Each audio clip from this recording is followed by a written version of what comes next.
పిలవంది పోకు, అడగంది చెప్పకు. మీకు పిలుపు రానిది అక్కడికి వెళ్ళకండి. బికాస్ యువర్ సిన్స్ మీరు ఇన్విటేషనే లేదు అని అంటే మీరు అక్కడ ఉండకూడదనే అర్థం. It is good to be gate crasher, but పిలవంది పోకు is very very good thing. You will possess about your character. రెండో అతి ముఖ్యమైనది, అడగంది చెప్పకు. జనరల్గా మనం ఇద్దరు స్నేహితులు కానివ్వండి, ఇద్దరు వ్యక్తులు కానీ మాట్లాడుతుంటే అడ్వైజ్ ఇవ్వబోతుంటాం.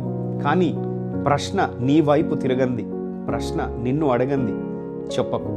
ఈ 2 సూత్రాలు మిత్రులారా, ఈ 2 సూత్రాలు గత 10 సంవత్సరాలుగా నేను చేయడానికి, ఈ హ్యాబిట్ని ఇంకల్కేట్ చేయడానికి ట్రై చేస్తున్నాను. అండ్ చాలా బాగా మనశ్శాంతి అయితే ఉంది. పిలవంది పోకు, అడగంది చెప్పకు. ఏ మనిషి సలహా అడగంది చెప్పకు. ఏ మనిషి నిన్ను ప్రశ్నించింది వాళ్ళకి జవాబు చెప్పొద్దు. ఈ 2 సూత్రాలు లైఫ్ని ఖచ్చితంగా మారుస్తుంది. మనం నడిచే పదాన్ని, మనం నడిచే పాత్ని ఖచ్చితంగా సుఖంగా ఉంచుతుంది, మనశ్శాంతిగా ఉంచుతుంది. అండ్ ఇది మన పర్సనాలిటీని తప్పకుండా మారుస్తుంది. పిలవంది పోకు, అడగంది చెప్పకు.